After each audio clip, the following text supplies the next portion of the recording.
and welcome to Blue Your Mind, a digital place to explore deep blue space.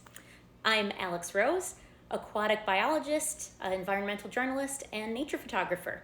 And I've been meaning to start a YouTube channel like this for a while, but a million things always manage to get in the way. But this seemed like the right time to get it done. With an ugly and divisive political news cycle that just won't quit, and a pandemic that never seems to end, and now this awful new war in Ukraine, it seems like we need to start talking about things that bring us closer together instead of drive us farther apart.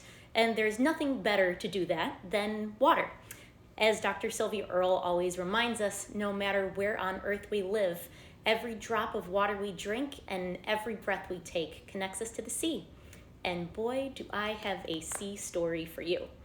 So I'd like to kick off this channel by telling you about Ernest Shackleton, his famous shipwreck, and what might be one of the most incredible stories of survival and perseverance ever told. So 1 week ago today, the Falklands Maritime Heritage Trust announced that they had found the Endurance, which is Shackleton's wreck. So this story begins back in 1914. So at the end of 1914, Shackleton set out with 27 other members of a team with the hope of being the first team to cross the continent of Antarctica. So they wanted to go from the Weddell Sea across the South Pole and end in the Ross Sea on the other side. No one had done this before. The South Pole had been discovered, but the continent of Antarctica had not been crossed. So this was their goal. So they set off in a 140-foot, three-masted vessel called the Endurance on an expedition they called the Imperial Trans-Antarctic Expedition. It's now just called the Endurance. It's a much more fitting and easier to say name.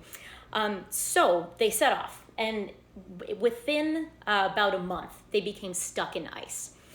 So for the next 9 months, they made some attempts to free their ship from the ice, but to no avail.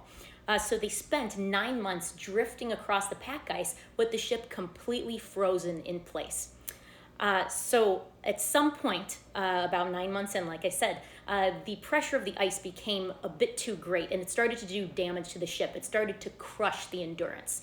At this point, they had to leave the ship, and they started camping on the ice next to the ship with all of their supplies just in case the ship sank, which about a month from then, the pressure from the ice just became too great, and it began to crush the ship even further to the point where it started leaking, and the masts broke, and the ship sunk. So they were able to retrieve a lot of their supplies and belongings along with 3 rescue vessels, these small rowboats that they then were camping along with on the pack ice. So they still had supplies. They camped for the next 5 months, and they were hoping to get to Paulette Island. At some point, though, and very suddenly, the ice began to break apart and crack, and they had to leave rather immediately. And the closest point of land that they could see, or that they would be able to get to, actually, was Elephant Island. And Elephant Island is an uninhabited, stark island that is almost impossible to land on, even in good conditions, and these were far from good conditions. So they made their way there, and it took them 7 days on treacherous open seas to get there. They were thirsty, suffering from many different ailments, but managed to get there, all of them alive, on these tiny lifeboats, which is incredible in itself, with really just the help of their amazing navigator, Frank Worsley. So they made it, but it was clear that they were absolutely going to need to be rescued, but trying to put 28 people out on these boats and get them to land was going to be a near impossibility. So Shackleton, with 5 of their men, got in one of these little boats called the James Caird, and they sailed to South Georgia Island, which is where they set off from initially, which was 800 miles to the northeast of where they currently were, which is nearly impossible. I mean, the fact that they even conceived of this was insane. But they did it, and they actually made it to South Georgia Island in 16 days.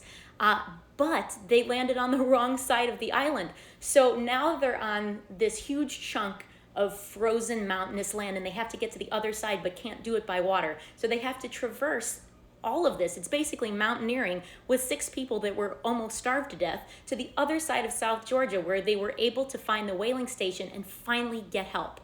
incredible. So they spent the next couple months recovering and gathering supplies, and then getting on a new ship and sailing over to Elephant Island, which was still, like I said, 800 miles away. And their crew saw them coming, and 22 men assembled themselves on the shores of Elephant Island to receive Ernest Shackleton and the other 5 members. And they were rescued. So they all got on this new ship, sailed to Chile, and that is where that part of their story ends.